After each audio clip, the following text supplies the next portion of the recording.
Your Glendora Unified School District Board of Trustees is reconvening from closed session. We went into closed session at 5 o'clock. There were no public comments. We have no reportable action.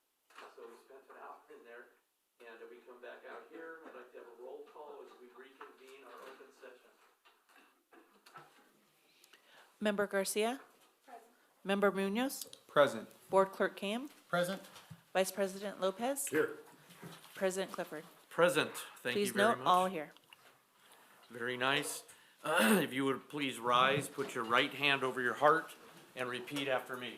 I pledge allegiance to the flag of the United States of America and to the republic for which it stands, one nation, under God, indivisible, with liberty and justice for all. Thank you so much. Okay, the agenda tonight has a couple of changes. We do not have a 4.1. We do not have a 5.3. So with those two things being removed from the agenda, are there any other changes to the agenda? May I have a motion for adoption? I'll make a motion. There's a motion and a second. Any discussion? All those in favor? Aye. We will move forward with the agenda as indicated. Item 4.2, comments from the members of the board of, I'm sorry about that. Item 3.6 is public comment. I have two speaker cards. The first one is Terry Prince.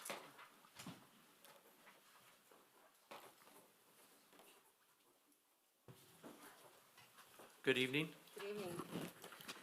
Good evening, everyone. My name is Terry Prince. I lived in Glendora my entire life, with 30 of those years, in the Glendora area my entire life, with 30 of those years being in Glendora. I also attended Glendora High School. First and foremost, I want to express my deepest gratitude to the board. I know that your job is challenging and I'm sure thankless at times. I have 5 grandchildren in Glendora. 3 of them are school age, ranging from 3 to 8 years old. As time for the children to start school approached, we had many family discussions about concerns about putting our children in the public school system. These concerns included the handling of COVID-19, parental right issues, and the potential indoctrination of our children with false gender ideology, among other factors. Partially, since my children couldn't afford private school, they opted to homeschool.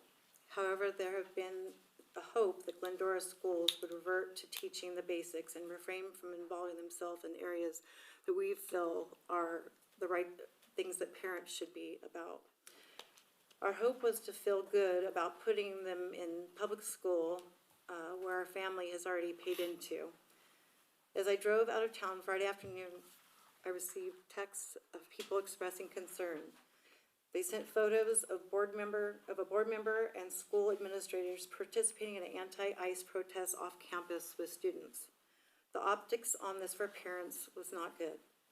It left me and others wondering how this came about and why students would feel led to be against those who uphold our laws and protect us. This just further made me feel that homeschooling is the only choice for our family and others who hold our same values.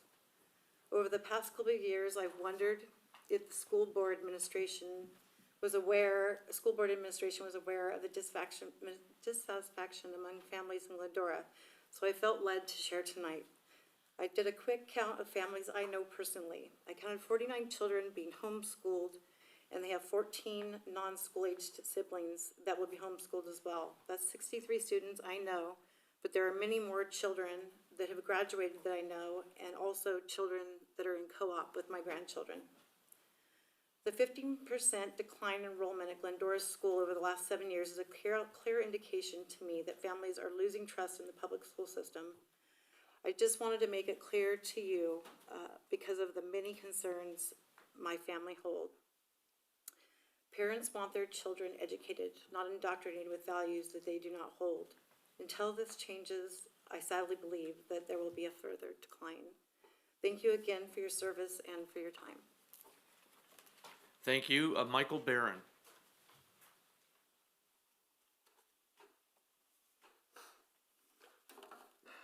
Thank you. I'm speaking on behalf of a mother of 3 who is working tonight and can't be here herself. So the words you hear will be her words. Good evening, board members and Glendora residents. I grew up in Glendora. My three children are third-generation Glendorans. As you know, parents received an email from Glendora High School informing us of an upcoming student walkout during school hours. As I appreciate the transparency of the email, I was, however, upset and confused once the protest took place. Students were in the middle of the busiest intersection in Glendora, running back and forth between McDonald's and Starbucks. They were holding signs with vulgar profanity. F-ICE. They were threatening drivers and pedestrians with aggressive gestures of the middle finger, during which members of Glendora Unified School District supervised. I'm not sure why teachers were permitted to participate in this student-led protest. If a teacher joins a student walkout, are they held responsible for the safety of those students? If a teacher chaperones an off-campus event, shouldn't the parents be required to sign permission slips as we do for field trips and off-campus sporting events? I understand students have the right to protest, but if a teacher accompanies a student off campus, does that make the teacher responsible for the actions of the students? If children are holding threatening signs with vulgar language while staff stand right beside them, are they then allowed to start displaying those same vulgarities on campus? Where do we draw the line? I was also very upset to learn that while students, teachers, and other district staff members were protesting, the students who made the decision to stay in class to learn were punished. My three children, along with every other student I spoke to, were convinced they were being penalized. Every class they had, teachers didn't teach, in fear the protesters would miss valuable information. They simply let the students sit on their phones the entire day. How does a school justify this? Who is accountable for this policy, for letting teachers do this? While parents can face jail time for their child missing school, what happens to a school that doesn't teach? Is this part of diversity, equity, and inclusion? If a group of students decide to participate in a walkout, wouldn't it be equitable to allow every other student a free day to stay home? Why not cancel school altogether? That way no one feels excluded or isolated or punished for wanting to show up to class. Moving forward, please know that many parents and students, actually the majority of parents and students, have been disappointed with the way Glendora Unified has chosen to manage and operate our schools, like a toxic corporation prioritizing profit over people. This is the reason families are choosing other options like charter schools, home schools, and private schools. Thank you for listening, and I hope this is not ignored. Thank you. Thank you, sir. I have no other comments, and we'll address some of those at our comments if the need be. So I'll close public comment. Thank you. And move on to item 4.2, comments from the Board of Education. I'll start to my right tonight. Dr. Munoz. Thank you. Sorry about that.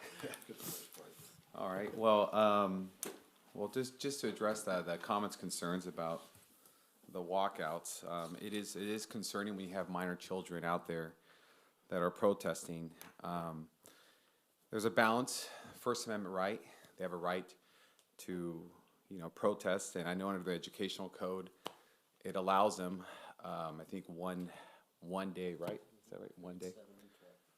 Grade 7 to 12 with parental permission slips to go out there and protest if they want to participate one day.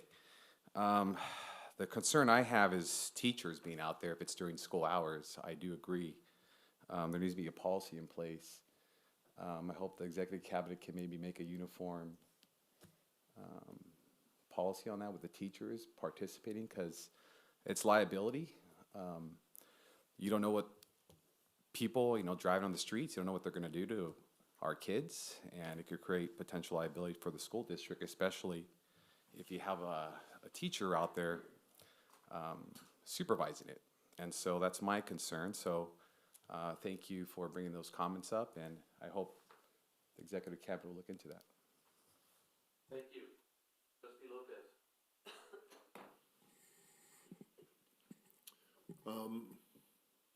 Good things happening in Glendora Unified, as far as, and I'll talk about high school and high school athletics. Our boys basketball team's in the playoffs, the Division III playoffs, which is awesome. Our girls are the #1 seeded team in the Division II girls basketball playoffs, which is awesome. And our girls soccer team also highly ranked in the playoffs also. So good things happening. I know there was a protest. I think what happens when our students want to protest, yes, should they have signs with profanity on them? No, they shouldn't, okay? Should they be using profanity out on the streets when people drive by? No, they shouldn't, okay? You try to have a balance, and I don't think there were teachers out there with them. I think it was administrators that were out there with them.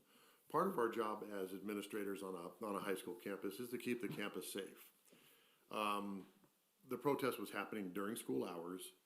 Students were walking off campus, so you want to make sure that they're safe. And so that would be the reason that school personnel were with them. There is we do have a responsibility that way. The other responsibility we have is to make sure that they're not using the profanity and they don't have those signs and they don't have there's not that interaction, but that's a hard thing to do when you're standing on a pretty busy corner, as you can all imagine. So, not that the students, do they have the right? Sure, they do have the right to protest. I think there's ways that we could manage that as a district and as a school. So that's just, you learn from things that happen, right? This happened. If something like this comes up again, we'll be better prepared. And so just know that's the sole purpose of adults being in that space with our kids, because it's 100% our job is to keep our students safe. And it's not a fun thing to deal with for anybody. So we just have to make sure that we have a good plan moving forward as things like that as protests like that come up. So, but things like, that's what happens, and a lot of good stuff happening in Glendora Unified also. Okay, we have a good school district, and a lot of good stuff happening. So I'm proud of us in a lot of ways. And you know what? If our kids have an opinion, yeah, great. It's good. We got to be proud of them for that too. We got to pick the right venue, the right space to make that happen, though. Thank you, Trustee Lopez. Trustee Garcia.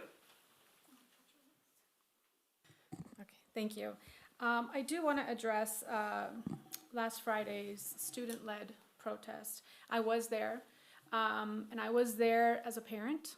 And of course, I know that I can never take off my board member hat, but at the end of the day, I was there because my son was there, and our students were there, and I wanted to be part of a system that was there to protect them and keep them safe. That's it. The kids felt moved to protest against something that they, felt strongly about. I'm sad that they felt moved to do that. I'm sad that they had to miss school to make signs and go and put themselves in harm's way, because not everybody in Glendora was kind to them on that corner. But they were brave. They stood up for what they believed in. They were speaking for those that couldn't speak for themselves. And for that, I am very proud. I'm proud of them. Could things been slightly different? Sure, of course. I don't want a child carrying a sign that says anything with inappropriate language. No, I don't support that. But it's not my job to take away a sign and infringe on their First Amendment rights when that's what they were exercising. That's not my duty, okay? We talk about parental rights. That's where parents come in. Some of us bought markers for our kids to make those signs, correct? So to put it on the principals, on the teachers, on the district, that's unfair. We were there to protect the kids. I wasn't the only parent that was there. There were other parents that pulled up, walked, parked at McDonald's and said, I want to be here to make sure my kid is safe. So anyway, it was a public area. Anyone could have shown up. I want to say a personal thank you to the administrators that actually showed up. The heart and the dignity that they expressed, keeping those kids safe, I'm proud of that too, to be on this dais with you all. The way you protected our students was admirable, and I'm proud of you. As far as the high school. I want to say thank you for offering an alternative. I really was hoping that the kids would walk to the corner of Lone Hill and Foothill and stay on campus. I was really rooting for that because my mom heart had a really hard time seeing over 300 kids on the corner of Lone Hill and Route 66. I didn't want that. And it wasn't just my kid. It was 300 of my kids out there. So yeah, I would have preferred that they stayed on campus. I would have preferred that they had, listened to the recommendation and gone to the corner. I waited there. I was hoping that they were there. And then when I saw that they started walking, over by McDonald's, I was like, oh, great, we're doing this. And I walked with them to keep them safe. Because again, a lot of Glendorans were not very nice to them. And that is a shame. A shame of the adults that drove by, flipping them off and antagonizing them. That is what we should be ashamed of, not our students exercising their First Amendment. That's all I want to say. And I also want to reiterate Mr. Lopez's comment about there's so much good happening in Glendora, so much good happening in this district. And I wish we would focus on all the good as well, as much as we focus on maybe, I don't consider this a mishap, but if you do, consider that a mishap, to also look at all the good that is happening in Glendora. The Teen Summit, a couple of weeks ago, January 30th, this was for the middle schoolers, put together by our counselors. It was an amazing example of the great things that are happening in Glendora District. These kids got an opportunity to come as a group, listen to an incredible speaker, talk to them about resilience and empathy. And these things they took with them. They take with them every single day. So how are we teaching them about empathy and then expect them not to empathize with the immigrants? It doesn't make sense. Empathy is important. So we teach them about empathy and then we want to chop them and say, no, you can't empathize with those. Well, that's not fair, right? That Teen Summit was powerful. I thank the counselors in the district for making that possible. I love seeing our kids learn, and you could hear their wheels turning as they're listening to the multiple speakers, and I appreciate those different opportunities that are outside of the curricular in the classroom, things that they're doing that offers them a little bit more of tools that they're gonna need in the real world. Those things are important. So again, a number of things that are amazing that are going on in our district. And again, very proud of the work that's being done. Thank you. Dr. Cam. Just to reiterate some of the words of some of my colleagues up here, I think preparedness and balance is a perfect words for what we've experienced over the past few weeks. So I think it always has us looking back into our systems, our policies, what do we have in place, how are we prepared for things that come up. So I think we'll continue to look down those avenues and pathways. And again, to reiterate some of the things that people have said, I was really proud of a lot of students that were, the kindness crew was out at Sellers this morning leading students in. There are high school students that showed up early, lined up, and encouraged elementary school kids as they walked up on what was a rough and sleepy Monday for a lot of kids. And so it is really good to not lose sight of the fact that there are Tartans that are making incredible choices and doing really good things and standing strong with great character values and traits. We've had a lot of really great things go on this week, and so we'll just kind of leave it at that and get ready for the upcoming week. Thank you. Thank you. Just a couple of things. I want to reiterate the both academic and athletic things that are happening in our district at the high school and in every single measurement area that we have, both on English and math and attendance, which are really important things for us. We're going to have another presentation tonight, and that presentation will be from Sellers Elementary, and we're looking forward to hearing about that and the good things that are happening at Sellers. And I too, at the Teen Summit, one of the things I noticed is that I went out front and stood by the door and I shook the hand of every student that came up as they exited the bus and went inside, and they were all engaging and they all looked me in the eye and they were happy to be there. And I think that's an important thing too. You know, Friday was a hard day for a school board member too, like me. It was, I got a lot of feedback. I wasn't involved at all in what happened at the high school. I got a lot of feedback about it. I didn't get any positive feedback. I was hoping that I would get a note of some kind of positivity. I really didn't. I had a lot of troubleshooting emails, and I didn't handle them personally. I either called the superintendent and asked him if he had a handle on it. It was close to, I wasn't at my house, but it was close to my house, so a lot of neighbors that know me called up and said, what the heck is going on in Glendora? They weren't used to that behavior, I think. And I had a lot of snippets of profanity and students doing things that the citizens weren't used to them doing. I think it was a shock a little bit for some of them. So I tried to rest them at ease. All of them wanted to know what the school, I told them that there was a educational code that allowed the students to do that we checked, and I sent that to them so they could look at it, and that was fairly shocking for them, but at least they learned that was there. And I do think that Dr. DeGrazia and the administrative staff did the best job that they could in managing that situation.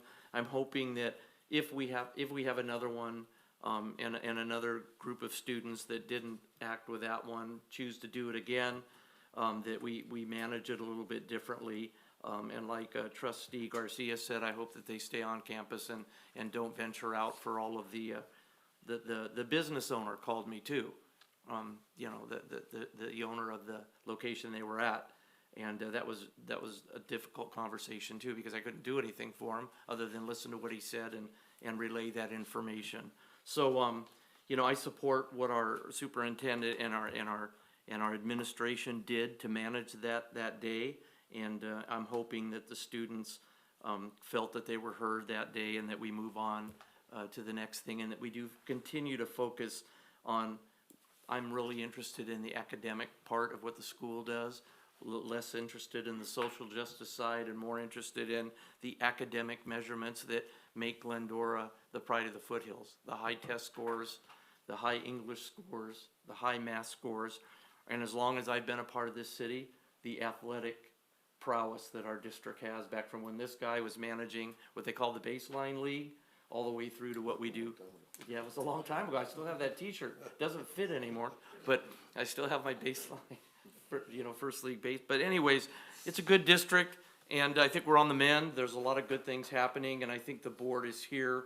Hopefully all the people that we report to felt heard that day, and no matter what side of the fence you were on when it came to any kind of protest, but at least we were there, we were available. We took your correspondence and sent them to the appropriate administrator on that issue. When is the teen summit for the high school? Because I noticed the teen summit that we had the middle schoolers, and then it did have a handful of high schoolers there too that were like facilitators. I think there were probably, I want to say 8 to 10 of them. I don't know. But when is there one that's planned? March 6th. March 6th.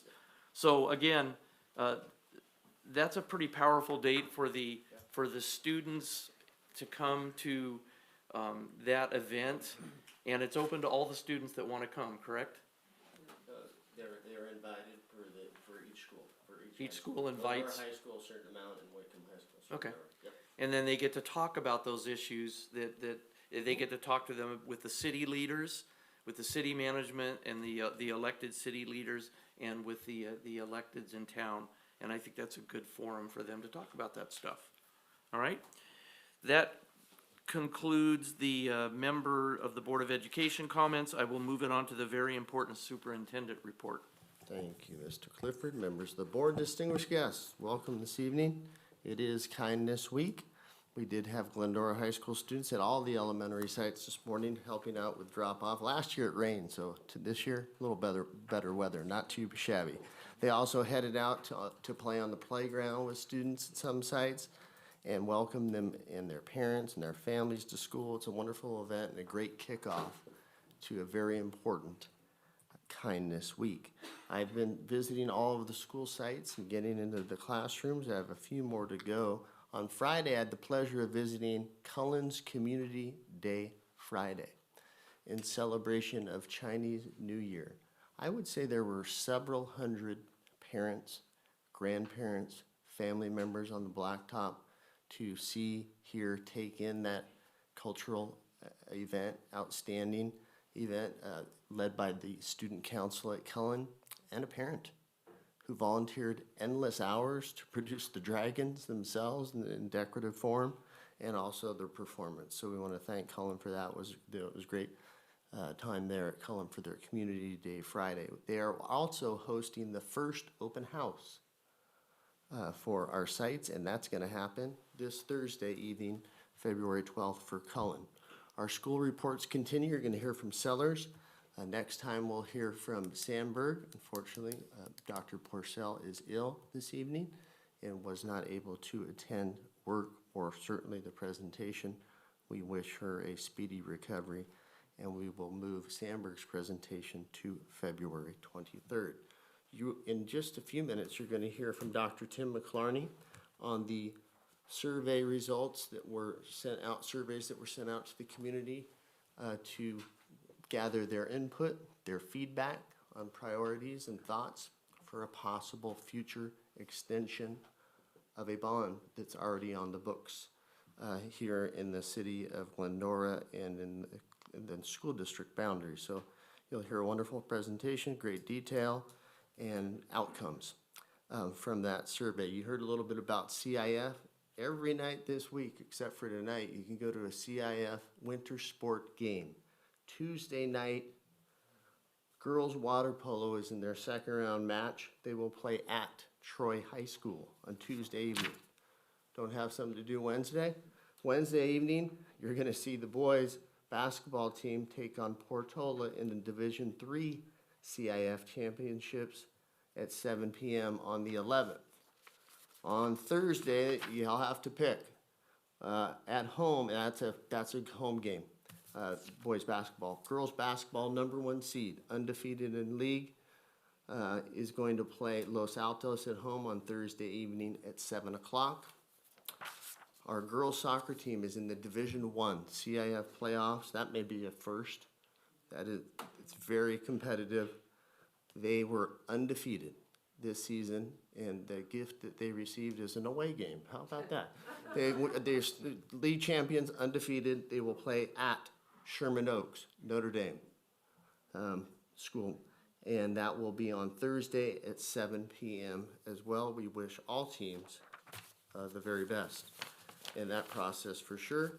And GHS pool construction, you'll start seeing temporary fencing go up around the pool as construction will begin and come to fruition and a beginning here soon. So Glendora High School parents, families, students certainly be aware of that. Work slated to begin this next few weeks and be completed by September 30th for the Glendora High School pool refurbishment and modernization. Thank you. Thank you, Dr. Grazi, very much for that exciting update.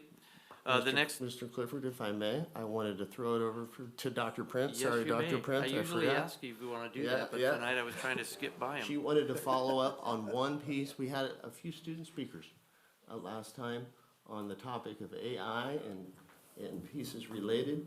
I know you had an opportunity to go visit Glendora High School and the journalism class itself, and I just wanted you to share a few pieces about that. Yeah, so at the last board meeting, we had 4 students who came and did public comment. I was able to meet with them, and they actually requested that I meet with their entire journalism class. They are working on an article to educate their fellow students, so I was happy to do that.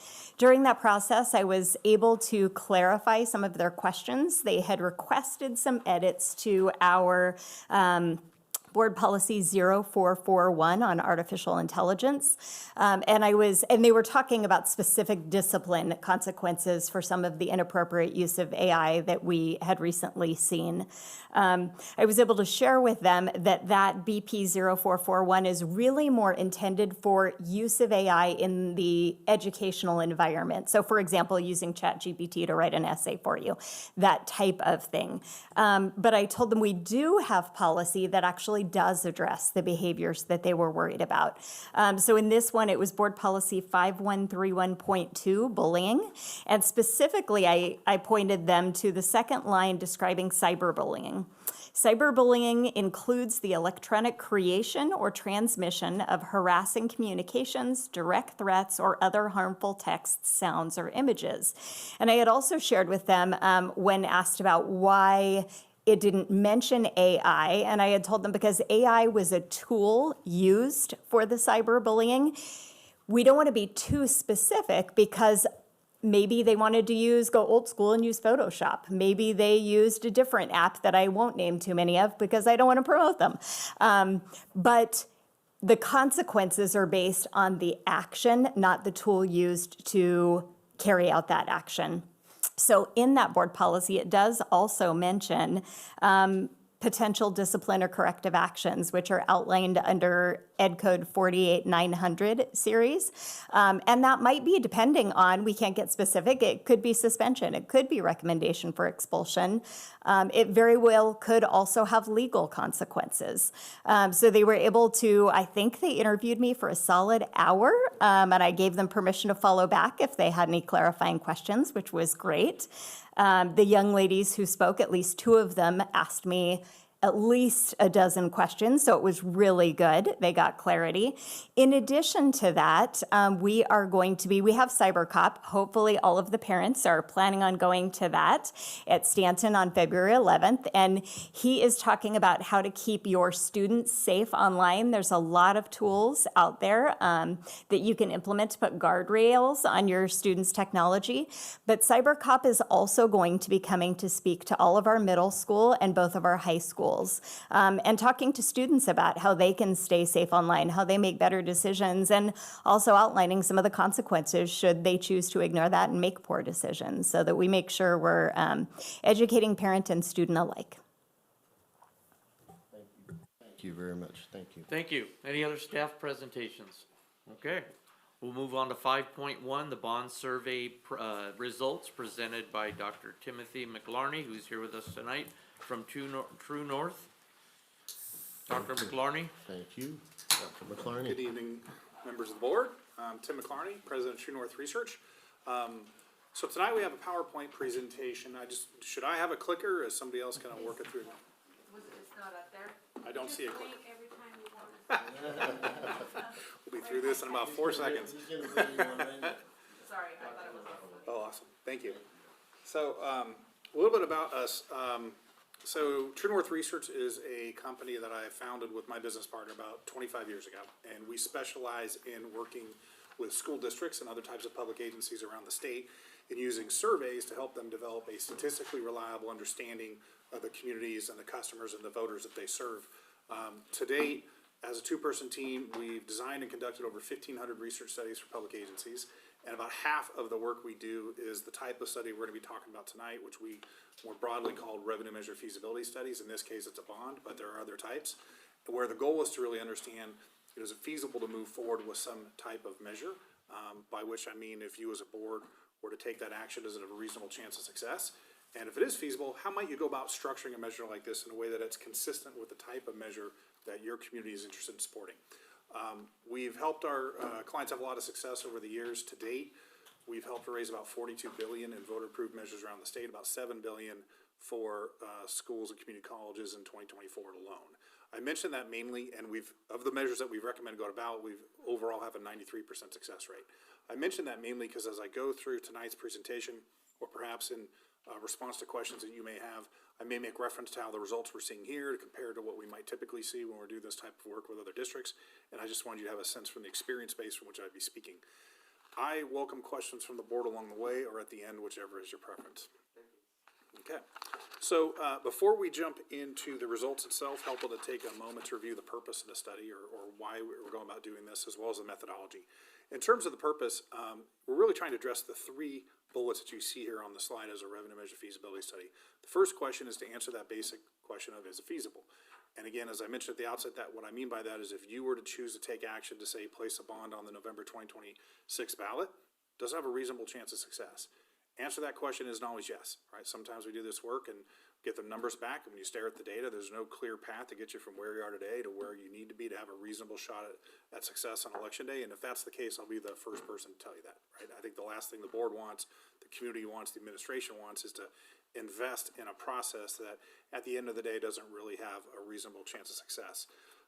When we do find feasibility, that second bullet kicks in gear, which is to understand how might you go about structuring this measure in a way that it's consistent with the type of measure that your community is interested in supporting. There's a lot of components and sort of facets to a bond measure. There's the total amount that you're gonna raise, there's the tax rate that needs to underlie that to support that bond. There's the project list. If it was successful, how would you plan to spend the money? What types of accountability provisions are built into the measure? And so all these sort of important questions that ultimately have to be answered by the board before you were to vote to place a measure on the ballot, the research can help guide. And then thirdly, it's also an opportunity to understand how the role that information plays in shaping voters' opinions about your proposal, right? Which in turn sort of helps guide future communications. So in terms of the methodology or how we went about conducting the study, we use the same methodology here that we always use when we're doing revenue measure studies. And the first question we always want to ask ourselves is, what election are you considering placing your measure on? Different elections have different turnouts, and as you expand and you shrink turnout, you will tend to get a different profile to the participating group of voters who would ultimately decide the fate of your measure. So in this case, we were looking ahead to that November 2026 election later this year, gubernatorial general election. And what we do is we can go through the entire voter file for the district, identify voters who we expect are actually going to cast ballots in that election based on when they register to vote in the district, what elections they've participated in since that point, as well as some other demographics. These are what we call likely November voters. We then use a process called stratified and clustered random sampling. I can get into the details of that if you like, but suffice to say what it allows us to do is to ensure that at the end of our data collection process, we have a sample of likely November voters that matches the universe of likely November voters on all the dimensions that we know tend to drive how people behave when it comes to these types of bonds and how they vote on them. So the balance in our sample by age and gender, partisanship, household party type, where they live within the district, the balance on our sample matches the balance in that likely November universe, and that's one of the real keys to making sure this research is reliable. Once we pulled our sample, we used 3 different methods of recruiting: email, text, and telephone, typically in that order. Everything's pin protected so that only those people who we had randomly selected could access the site. They could complete the survey one time only. And folks had the opportunity to do it either by telephone or online, whichever was their preference, as well as in English or Spanish, whichever was their preference. We had contracted to do 400 interviews. We actually walked back in the door with 527. So we had I always have to make some estimates about what I think the productivity is going to be. We had better than expected productivity here. We had a higher response rate than I was anticipating. And so the end result is we just wind up with more completed interviews for the district. The advantage of that is with a higher sample size, you get a somewhat lower margin of error due to sampling. In this case, that's plus or minus 4.2%. So what that means is we can be 95% confident that the results I'll share with you tonight are within 4.2% of what we would have found had we spoken with all of your likely November voters. Okay, so on to the results. This first slide shows the results of what we call the importance of issues question. And for each of the issues you see on the left side of that graphic, we just ask folks to tell us how important is it to you. Is it extremely important, very important, somewhat important, or not at all important? This is a great warm-up question, just kind of gets folks into the groove of taking the survey. It makes good on that promise we mentioned at the outset that this is going to be a survey about important issues. The very first question is a importance of issues question, so that helps you build rapport with the respondent.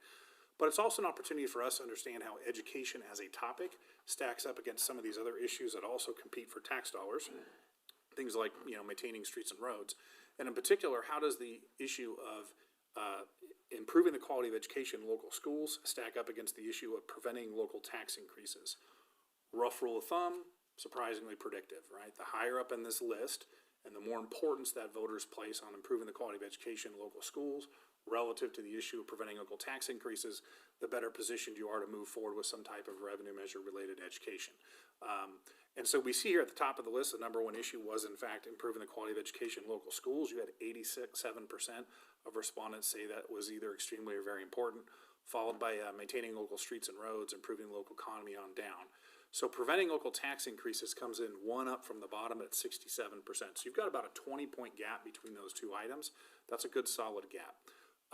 One other thing I will point out, though, is right above preventing local tax increases is this issue of repairing and upgrading aging school facilities. So it's above preventing local tax increases, but quite a bit below this issue of improving the quality of education in local schools. I point it out not because it's unusual, we always see this, but it's kind of a healthy reminder to us that although bonds are about your facilities, right? At the end of the day, when it comes to education, what voters really care about isn't so much the buildings as what happens inside those buildings. And so when you're moving forward with a bond measure, you're always wanting to sort of be connecting the dots between what it is you're building and fixing, but how that ultimately impacts your core mission of educating students. So what's the connection between these facility improvements that you're making and the experience in a classroom? So after the importance of issues question, we get right down to business with what we call the initial ballot test. And the idea behind the initial ballot test is before we get any deeper into this discussion with a respondent, and we start talking in more detail about the types of projects that could be funded or presenting arguments pro and con related to your proposal, we want to present to them a mock-up of what we think that 75-word ballot statement could look like and get their reaction. The initial ballot test is a really good gauge of where your community is at on the natural with respect to this proposal, because they haven't seen anything else beyond what you're seeing here on the slide. So the ballot language up here takes the form of a legally compliant 75-word ballot statement for a bond. It checks all the legal boxes. The one thing that is unusual about your ballot language here compared to a traditional sort of conventional standard bond is you have what's known as a bond extension opportunity. And what that is when you have one bond that is nearing the end of its payback, as it comes off the books, you can layer another bond right behind it. And what happens is you can pass a bond without actually increasing the tax rate that property owners pay. Normally, when you have a bond, you're tacking a tax rate on top of an existing set of tax rates. So if you pass a bond, property taxes, the tax rate's going to go up. This is not the case with a bond extension. They're just going to continue to pay what they've been paying in the past into the future. These bond extensions have slightly different language where you can see there's in parentheses without increasing current tax rates in that 75 words. That's something you can say with a bond extension. You cannot say that with a normal bond. And so that's the language we tested. And here are the results. So at that initial ballot test, we had 65% of respondents tell us that they would support this proposal. You had 25% opposed, and you had about 10% who were unsure. So in the state of California, for a Prop 39 bond to be successful, you need 55%. So we're sitting about 10 points north of that 55% threshold right here at the initial ballot test. So I mentioned that this bond extension concept, and in the 75 words, we put it in the parentheses without increasing current tax rates. But as you read, there's a lot going on in a 75-word ballot statement, and you can understand that some voters are going to miss that. They're not going to understand what it means, et cetera. And so after that initial ballot test, we go on to explain to folks that the bond extension concept. And so we tell them that voters approved a bond in the past to construct and repair local school facilities. The current tax rate for that bond is $33 per 100,000 assessed valuation. The measure we've been discussing would not increase the property tax rate your household currently pays. It would simply extend that current $33 rate previously approved by voters for an additional period of time to make priority repairs and improvements. So we get to explain the bond extension concept to them. And what you can see is when you do that, you get a boost of about 7 points in terms of support for this proposal. We now check in at 72%, which is about 17 points north of that 55% threshold that's required for passage. So after the initial ballot test and clarifying the bond extension concept, we get into what we call the projects and improvements section of the poll. Here is where we're really trying to do two things. Number one, we're now going to start to educate this respondent more about what your bond will accomplish than they could possibly glean from that 75-word ballot statement. You know, out of the 75 words, we maybe have 40 to describe projects. Here, we get to unpack your bond and all these various potential uses of funds, and in that way, they're getting a better idea about what this measure is about. The other thing it allows us to do is understand of all the ways you're thinking about spending the money, right? How do they feel about each of these ways? Which of these are their priorities?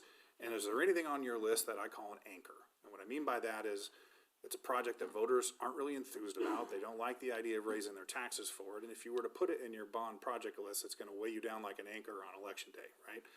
Obviously, when you take a look at these numbers, there are no anchors on this list. I think this is where the glasses have to come out. The lowest rated items are still more than 3/4 of voters saying that they would favor spending some of the money on that item. So everything on the list is popular. At the top of the list, though, we see a combination of things we often see. We're seeing HVAC being more and more important these days, and I know districts are struggling with that a little bit, particularly after COVID and when they ran the HVACs with the extra filters, things wear out faster. So HVAC's up there, CTE, very popular. Basic repairs to your older facilities, roofs, plumbing, gas lines, sewer lines, those sorts of things.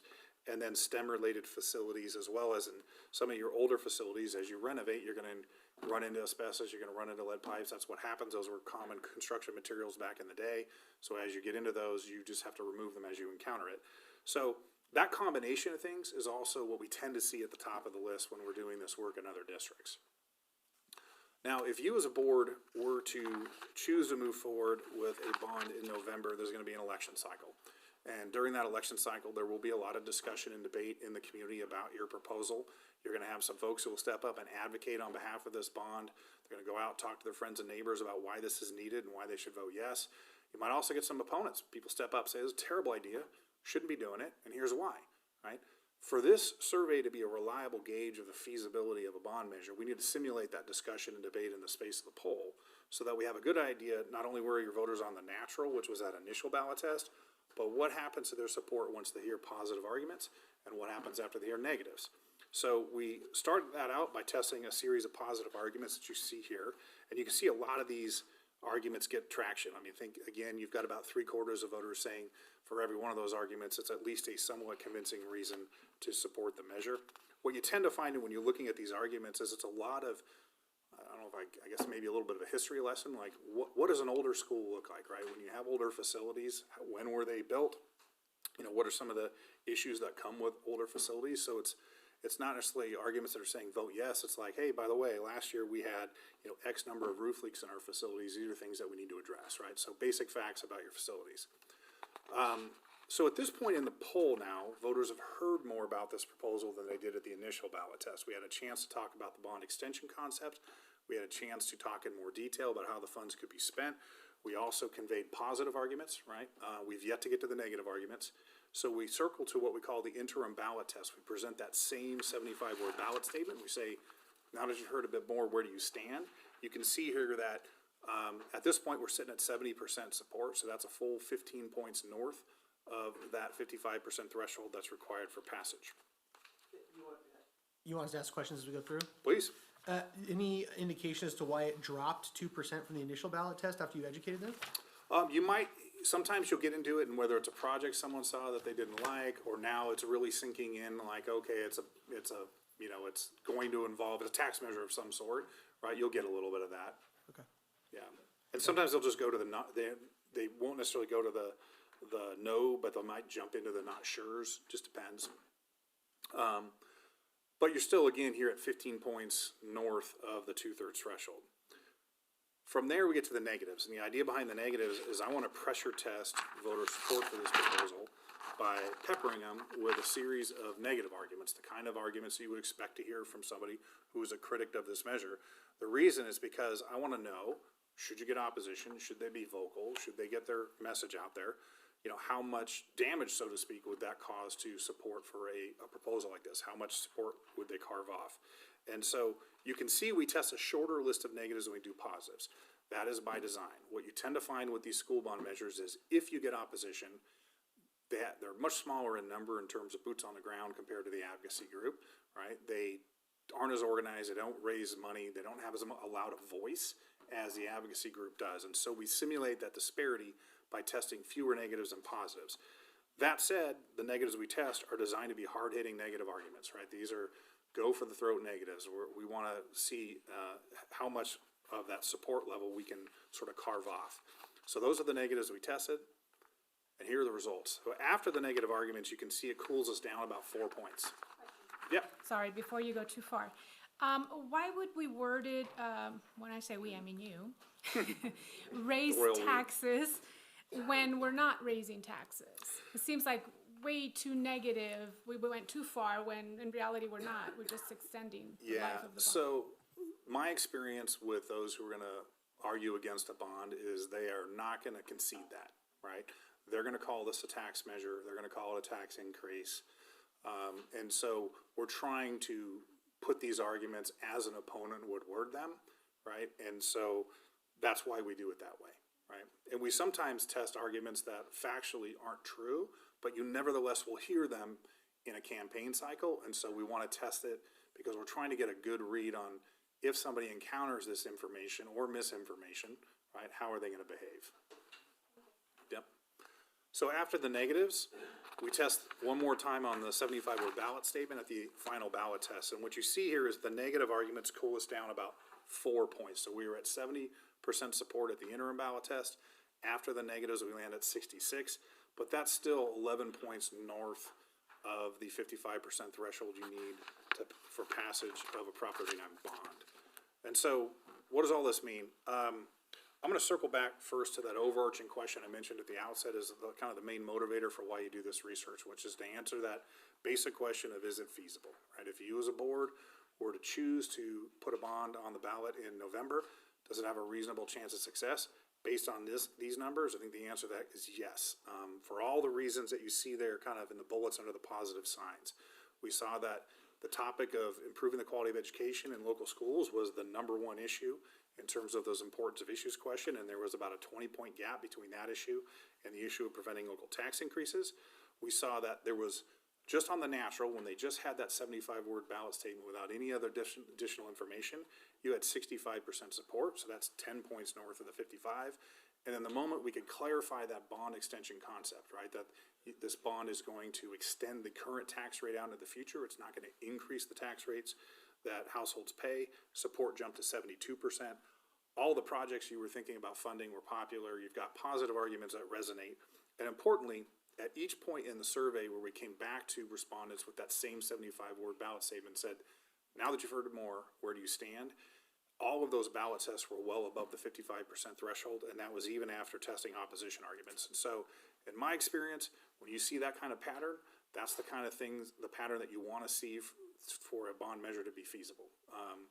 Now, with that said, there are some challenges that, and sometimes challenges, sometimes opportunities, depending on how you look at it, that come out of this poll that we want to be mindful of. One is that even though we have in the 75-word ballot statement that without increasing current tax rates written in parentheses, not everybody sees that or gets that concept at the initial blush, which is why we get a 7-point boost after we test the initial ballot test when we explain the bond extension concept. So that's going to be really important.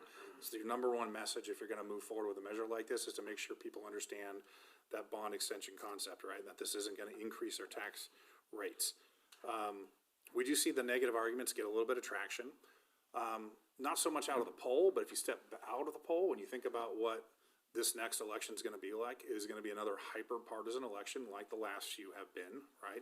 And so sometimes as that happens, as you get a little closer to election day, you know, the folks tend to start to divide a little bit, right? And so we need to sort of plan for that.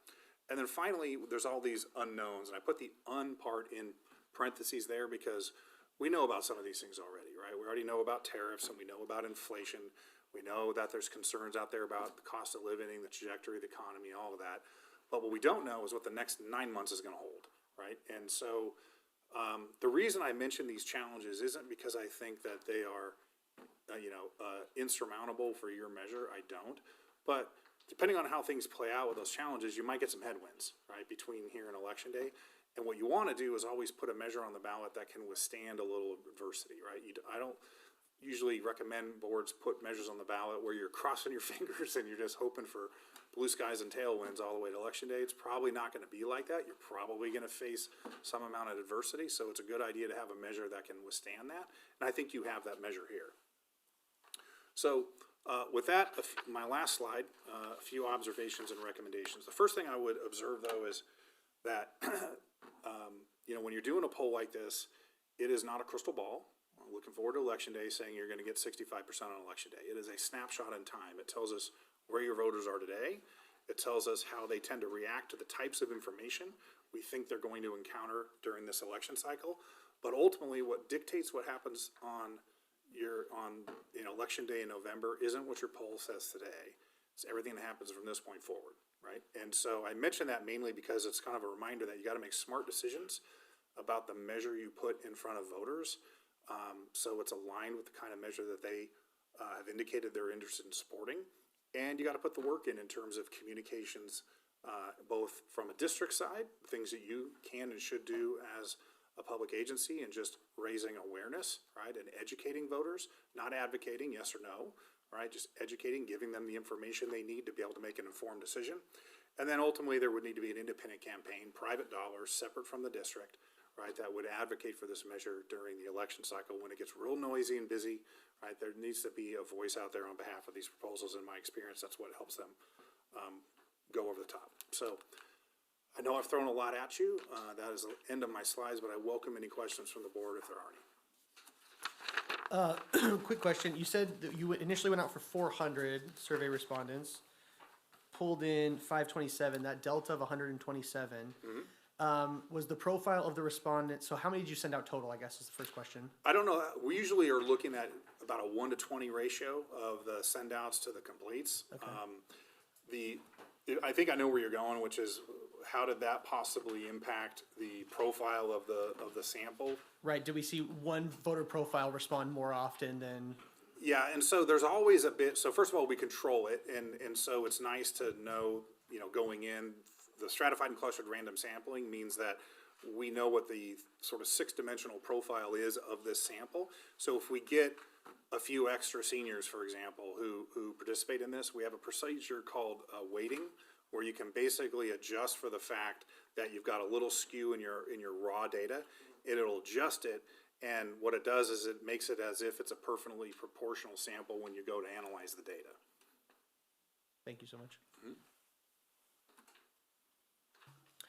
Thank you for your presentation. I was really looking forward to this because I do want the community to know that we are being very intentional about making sure that we have all the information necessary and that we're doing our due diligence. And this is part of that due diligence, making sure that we are surveying the community to see what it is that they want to see us doing as well, what they would be willing to support. So this is all part of that process. So I'm grateful that as a board we decided to do that, and I frankly wish we had done it 6 months ago because I feel like now we're trying to catch up. But I do want to thank you for this information. I'm sure other questions will come up as I sit on this for a minute, so I'll direct them to Dr. DeGrazia and have them reach out to you. But thank you for being here today. My pleasure, thank you. Thank you. I'll just make it quick. On your slide number 3 that talks about the margin of error, this is just a statistical statement. You're saying that you're not saying that there's a 95% level of confidence that the bond would pass. You're saying that you did 527 interviews, and the data you're giving us, 95% of it is between 1 or 2 standard deviations from the norm, right? So the easiest way. It's a good clarification. Yeah, so the easiest way I like to think of it is, if you have an estimate in a survey, let's say 50% of people said they supported something and 50% were opposed, right? So you have this estimate of 50%. Right. What the margin of error tells you is within your sample of 527, right? It's that. What it says is based on that, it's a random sample of that size, we're seeing that estimate. We can be 95% confident that if we went and surveyed every single likely voter in the community, right? So every single person got their opinion. What we'd find if we did that is a result, we could be 95% confident that the results we'd find are within plus or minus 4.2% of that estimate. And that's a high threshold, 95%, right? If you were to say 90%, you can actually shrink that a little bit. So it wouldn't be 4.2, it'd be 3.8, right?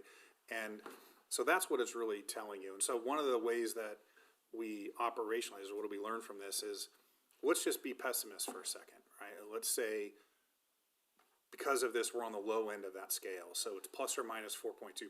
Let's take 4.2% off the initial ballot test. Where are we? We're at 61, right? And we're still 6 points above the 55. And so we like to see, ideally, ballot tests where even if you're on the low side of that margin of error, you're still above the 55% threshold that you need to be successful, as you are in this case. And I think, and then when you're talking about the information that goes out to the people that, obviously don't want taxes increased, you give them the reasons that, the board actually decreased taxes, that these things are happening, and this is just an extension. It takes the fur off of that, hey, it's not a new bond. Well, and I will tell you, like, the thing about these, I call the bond extensions game changers, because what I tend to find is when you stack up a brand new bond, right, where whatever the tax rate is, let's call it $30, is going to be on top of, so everyone's gonna get a $30 per 100,000 assessed valuation tax rate increase, versus a bond extension where same tax rate, but you're basically just continuing out into the future what they're gonna pay. I have seen anywhere from on the low end about a 6-point increase for bond extensions to a 12-point differential, right?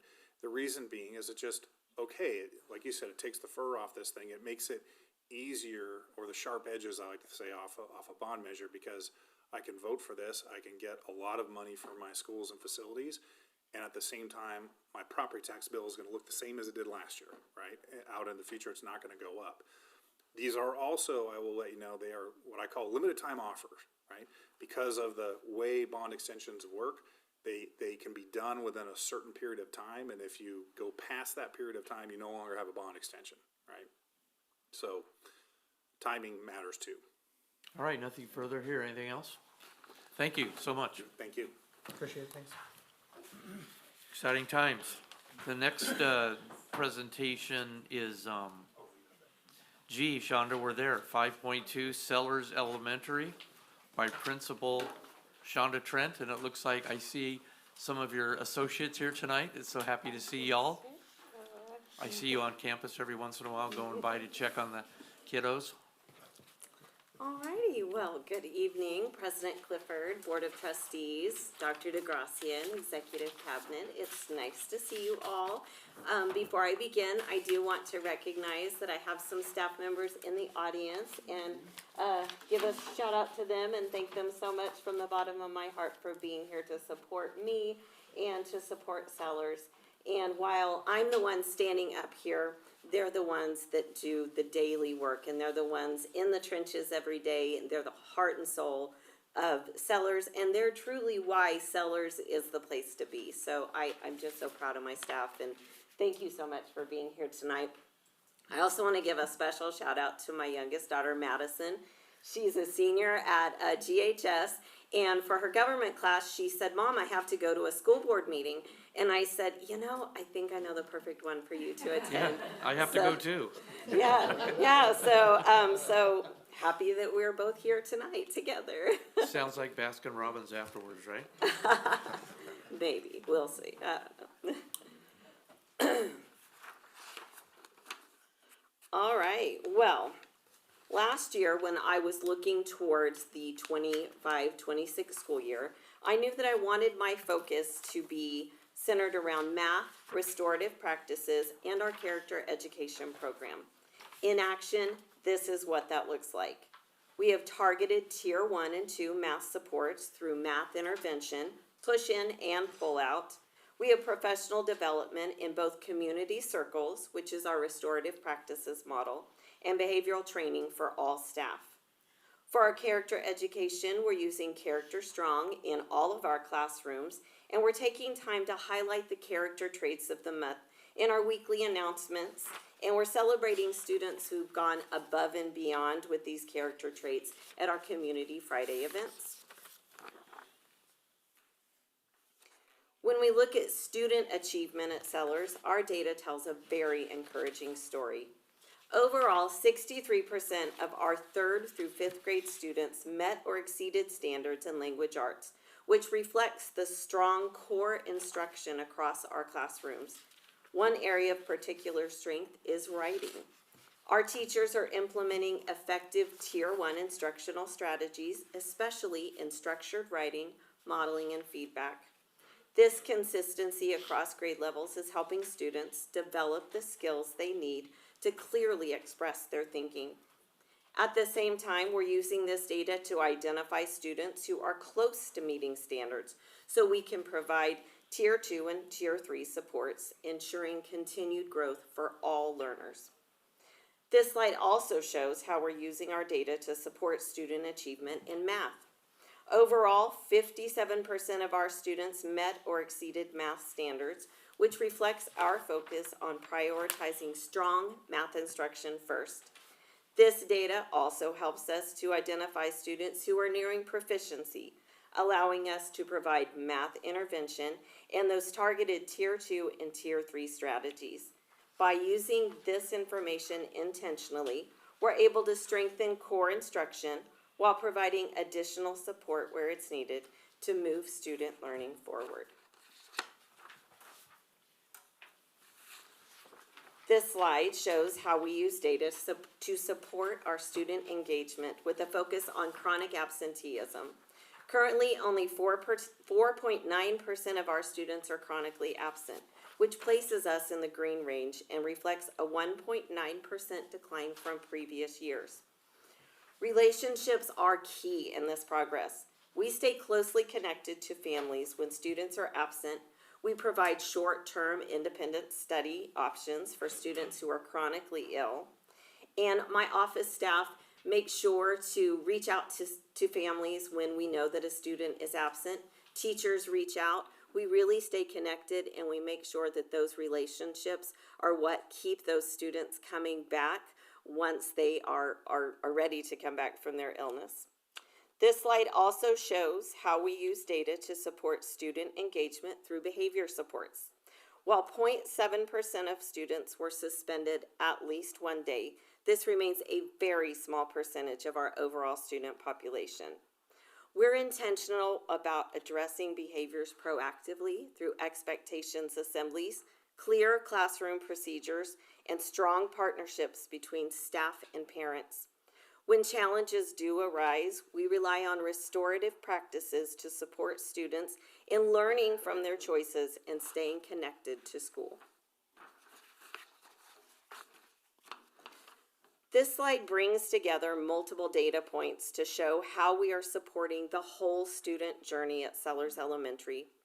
Rather than looking at achievement or engagement in isolation, this dashboard allows us to see patterns across language arts, math, school climate, and student engagement for all student groups. What's important here is how we use this information. The data helps us to identify areas of strength, such as improvements in student engagement and targeted subgroup growth, while also highlighting where continued support is needed. This comprehensive view guides our instructional decisions, intervention planning, and resource allocation. By monitoring these indicators together, we ensure that academic progress, school climate, and student well-being are aligned to support long-term success for every student. Even though we're in the green overall, we do see that there are some subgroups that we need to continue to focus on.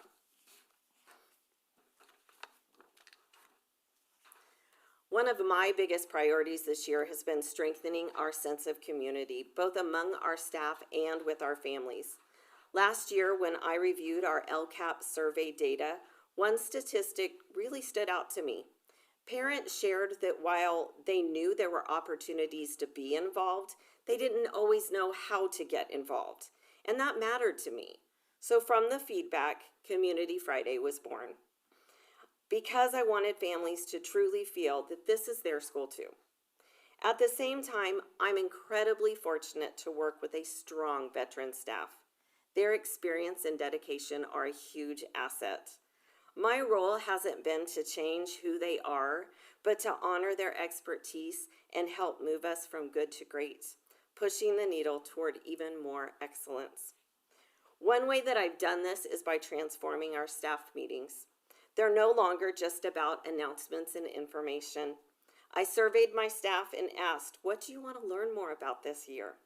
And we turned these meetings into meaningful professional development. Now our teachers are teaching one another. They're sharing strategies, celebrating successes, and learning from one another. And that strengthened our instructional practices across the campus. I'm also intentional about empowering our students. I collaborate with them to create opportunities for leadership and growth through student council, our pledge leaders, toy and canned food drives, and even having them greet students at the gate. I believe in building positive peer influence and giving students a chance to shine. All of this comes back to one goal, and that's making Sellers a place where people feel valued, supported, and excited to be. A place where staff feel empowered, families feel welcome, and students feel proud. That's the culture that I'm working hard to build, and it's what makes Sellers the place to be. At Sellers, we take a whole child approach to supporting students. We use our MTSS processes to ensure the needs of all learners are met, providing strong core instruction for every student, targeted supports when needed, and intensive interventions for a few. To support social emotional learning, we're implementing Character Strong, which helps students build skills in empathy, resilience, and positive decision making. And for students who need additional academic support, our interventionists work closely alongside our teachers to provide instruction and close those learning gaps. Together, these systems ensure that every student is supported academically, behaviorally, and socially. Supporting my staff is also very important to me. I've invested in professional growth through restorative practices and behavior intervention training. I've created space for collaboration through monthly team meetings. And I also believe in celebrating our people through staff social time, treat days, regular shout outs, because feeling valued matters. And when staff feel supported, connected, and appreciated, they do their best work for students. Supporting our parents and our community is a priority for me because strong partnerships make our school stronger. Through Community Fridays, we've been able to create a time for families to come on campus and be present with their students. We have the flag salute, we sing the school song, we celebrate those character traits of the month and some of our blue ticket winners. And it's just been a really nice time to open the gates and welcome families in. From that grew our Farm Stand Fridays, which is led by one of our creative PTA moms. She has families donate homemade and handcrafted items that are sold before and after school on the last Friday of every month. And those proceeds go directly back into our thriving school garden, which is giving students a hands-on learning experience. I also actively encourage classroom volunteering, and I work closely with our PTA. This past summer, I partnered with PTA to offer new family tours for families who are new to our school community. At the beginning of the year, I noticed concerns around online safety. So I partnered with our school resource officer, Crystal Goins. I worked closely with families to address inappropriate online behaviors. And that experience led me to realize that this might be a shared challenge across our district. So I initiated the idea of an internet safety night, and district resources came together to provide what I hope will be a meaningful, engaging program to help keep our students safe online. Through these efforts, I strive to build trust, connection, and strong partnerships that support our students and families. For my Principal's Choice slide, I wanted to highlight two of our claim areas that Sellers did remarkably well in last year, our writing and our concepts and procedures in math. This slide highlights writing as a strength at Sellers. When we look at how well students communicate in writing, we see strong performance across grades 3 through 5. A meaningful percentage of our students in each grade are performing at or above standard, and a large majority are near standard, which tells us that many students are right on that cusp of proficiency. This success is a result of intentional, highly structured instruction. We begin with guided writing in kindergarten, including journals and writing projects, and we build upwards through 1st through 5th grade using graphic organizers and consistent writing strategies. This alignment across grade levels supports student growth and reflects the strength of our Tier 1 writing instruction. This slide also takes a closer look at concepts and procedures in mathematics, specifically how well students are applying their mathematical thinking to solve problems. Across grades 3 through 5, we see a strong percentage of students performing near or above standard, with over 30% of students overall performing above standard in this area.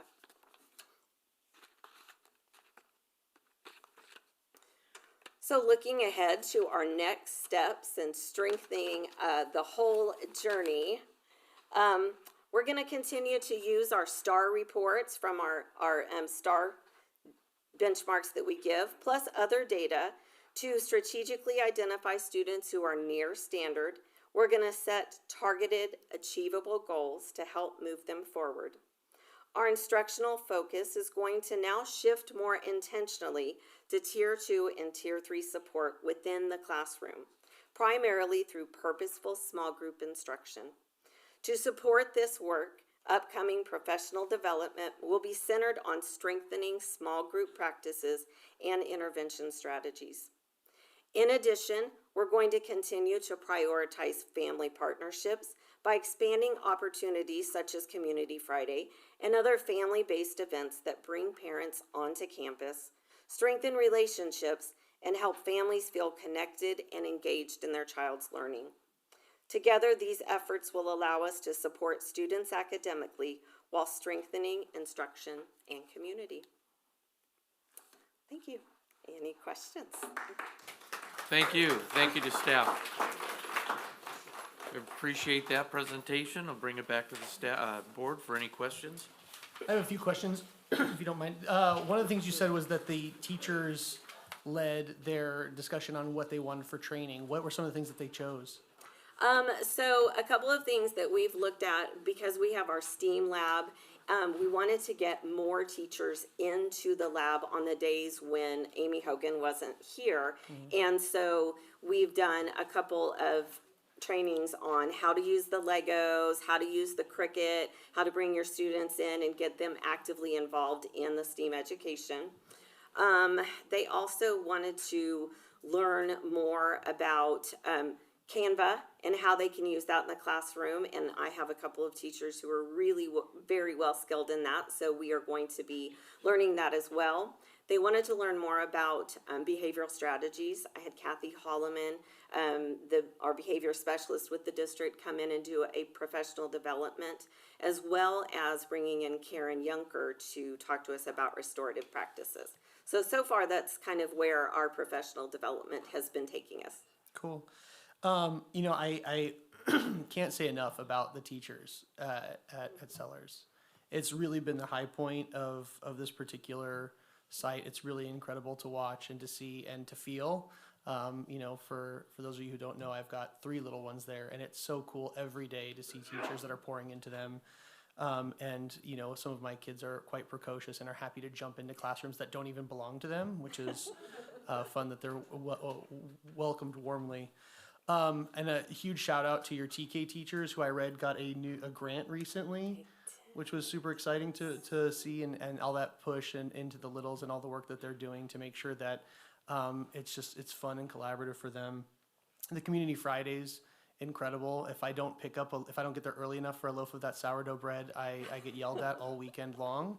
And so to the PTA parents there, it's incredible and really, really exciting. So super cool. And I'll just wrap up with saying that because your teachers are so incredible, I have to say my wife teaches AP research classes, and she threatens her students regularly with, "I will send you back to Sellers to learn how to write appropriately," because she thinks things that our kids are doing in the high school, sometimes students struggle with at another district, President Clifford, not at this district. Yeah.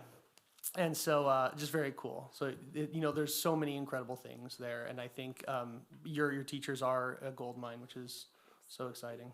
That's it for me. Thanks. I have one question just on the data. I don't understand it, I don't think, but that you have a slide called highlights of data, and it said claim areas, and there's a green, it says green, and then when I'm moving across it, it says on grade 4 example, it says 19.23% of the students are above standard, and 70% of the students are near, which I mean, I guess that's below standard. And then, I mean, it's not at standard, so it's below, which leads me to believe in Clifford math, about 10% of the students are at standard. So if I take the at standard and the above standard, that's 29%. So I'll round it up to 30, meaning that 30, in this communication, writing in grade 4, 30% are at the standard or above, and 70% are near the standard or below. Is that a true statement, or that's what it says to me? Am I looking at that wrong? So could somebody explain to my little pea brain what that means? Because that doesn't look good to me, and I want to understand why it's good. Do you mind explaining that to me? Does anybody else understand it?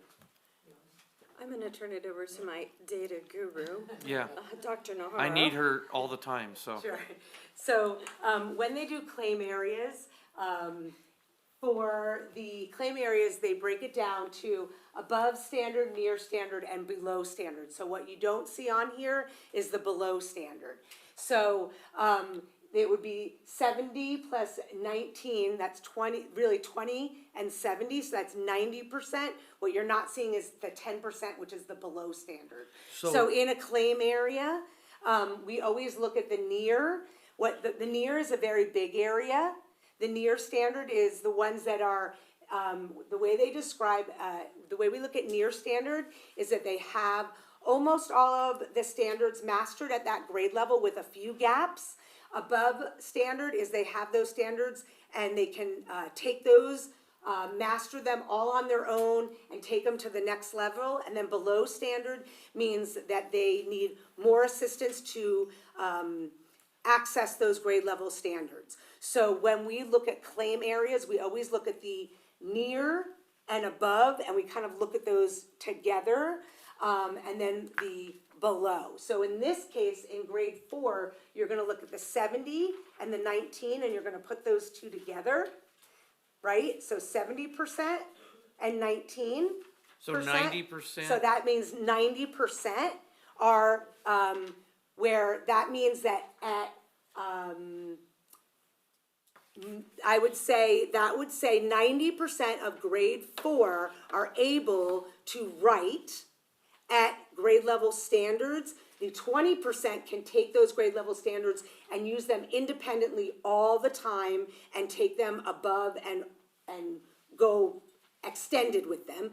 The 70% can use all those grade level standards with minimal assistance.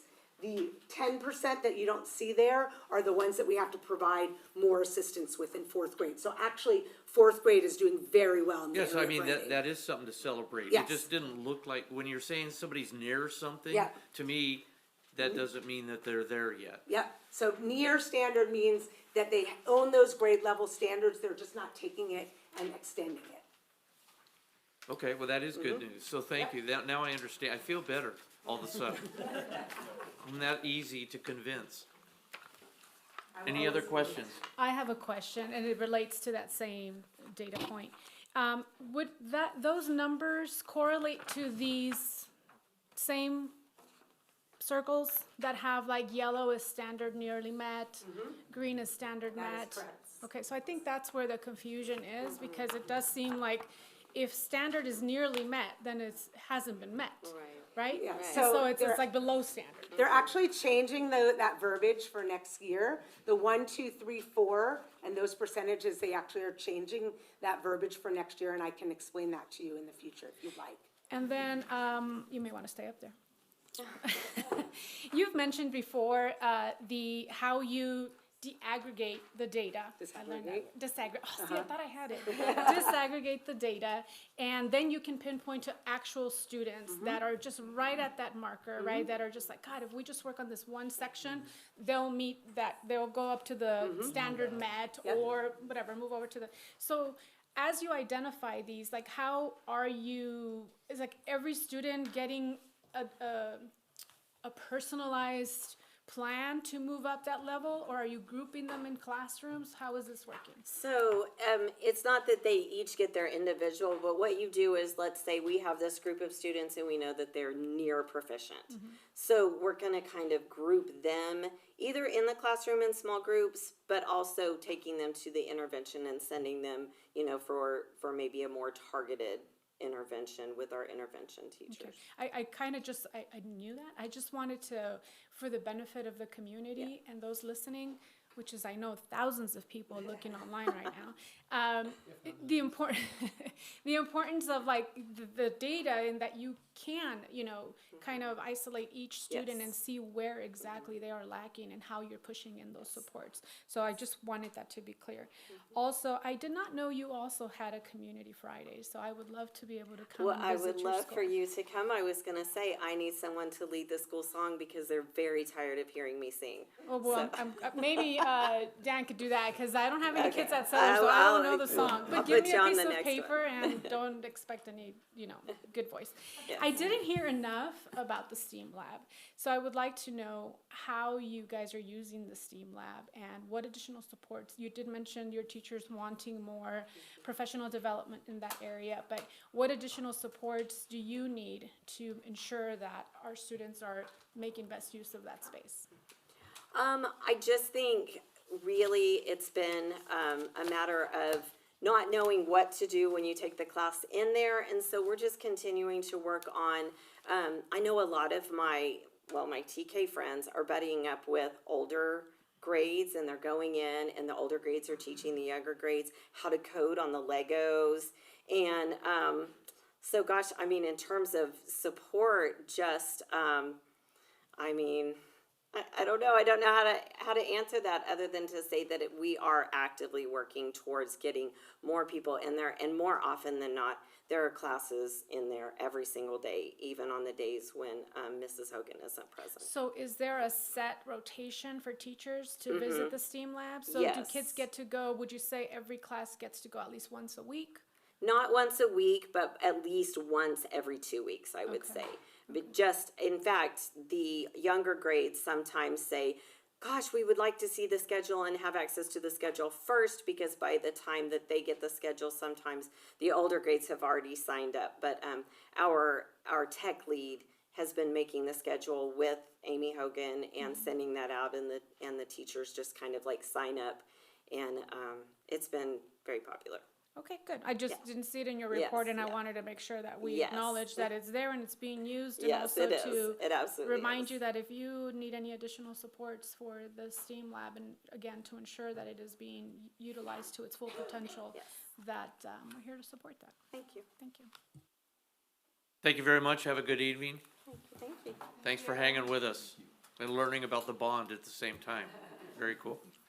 All right, that leads us to the discussion items. There's 3 of them tonight, 6.1 through 6.3. The first one is recommending that the Glendora Board of Education vote for up to 2 candidates to serve on the Subregion 23-C. And if you look at that ballot, there's 2 names on it. One's an incumbent from Pomona, which is Robert Perlman. The other one, there's only 2 seats, and there's 2 people, Maria Caceres from Covina Valley Unified School District. I'll turn it over to Dr. DeGrazia for a moment and then ask for a motion. Yes, it's time to take a vote on the 2 nominees. You have Maria Caceres from Covina Valley, and then Roberta Perlman from Pomona. She is the current incumbent. You may vote for up to 2 candidates, should you so choose. Thank you very much, Dr. DeGrazia. Any further things from you? Nope. I'll bring it back to the board. May I have a motion, please? There's a motion. Is there a second? I'll second. So we have a motion and a second to vote for the 2 candidates, Maria Caceres and Roberta Perlman. Any further discussion? All those in favor, say aye. Aye. Is there any opposition? So moved. Congratulations to those 2. The second item is a revision of board policies 0450, 5125, and 5125.1 as presented for first reading. And as we go through that, I'm going to ask to waive the second reading and vote on those for final reading tonight. If the board sees fit, I will turn it over to Dr. DeGrazia.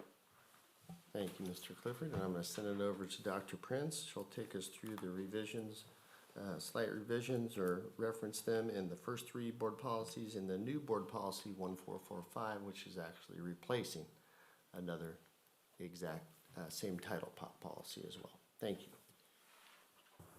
All right, for 6.2, revision of board policies 0450, 5125, and 5125.1. Periodically, laws or practices change that require the governing board to make revisions to its policies. District administration has researched the recommendations from the California School Board Association regarding recent policy revisions and made the appropriate changes. Once the board policies are revised and, if approved, a final draft will be produced and posted on the CSBA Gamut website with a link to the district website. Would you like me to give a brief what is changing in each? I don't think that's necessary if we're gonna post them. I leave that up to you, but what's happening tonight will be posted, and then again, it'll be on our website if it gets the appropriate vote, so I think we're okay. It was also posted. Yeah, it was posted with the agenda. All right, thank you for that presentation. I'll bring it back to the board. May I have a motion to move forward, please? So moved. There's a motion. Is there a second? Motion and a second. Now, is there any discussion on these policy revisions? Okay, no further discussion. All those in favor? Aye. Is there any opposition? All right, 6.2 is unanimously moves forward. We'll move down to 6.3, which is Board Policy 1445 for first reading, waiving second reading for amendment. Dr. Prince. Yes, so the proposed establishment of Board Policy 1445, Response to Immigration Enforcement, actually replaces an existing board policy, 5145.13, with the same title, and this is recommended for approval. The policy language in this policy is based on California School Boards Association policy sample, and it moves the existing policy from the 5000s, which is the student section, to the 1000s, which is a more generalized section due to the inclusion of personnel-related records and procedures. Thank you for that presentation. I really appreciate that. I'll bring that back to the board. And may I have a motion to move forward with Board Policy 1445? Is there a second? I'll second. There's a motion and a second. Bringing it back, is there any further discussion? No discussion? All those in favor? Aye. Is there any opposition?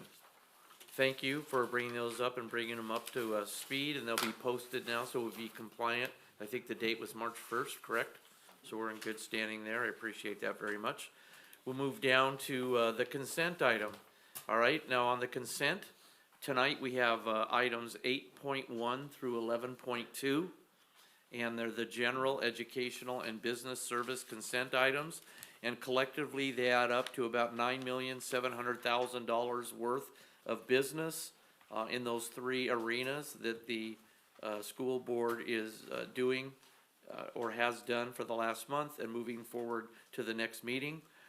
Is there a motion for approval of those consent items? There's a motion. Is there a second? I'll second. There's a motion and a second. Any further discussion or any polling of any items? Perfect. All those in favor? Aye. Any opposition? They all pass. That moves us right down to item number 12.1, which is adjournment. Any other things to say? It is 7:42. Good evening, Glendora. Okay, now here's what's gonna happen, right?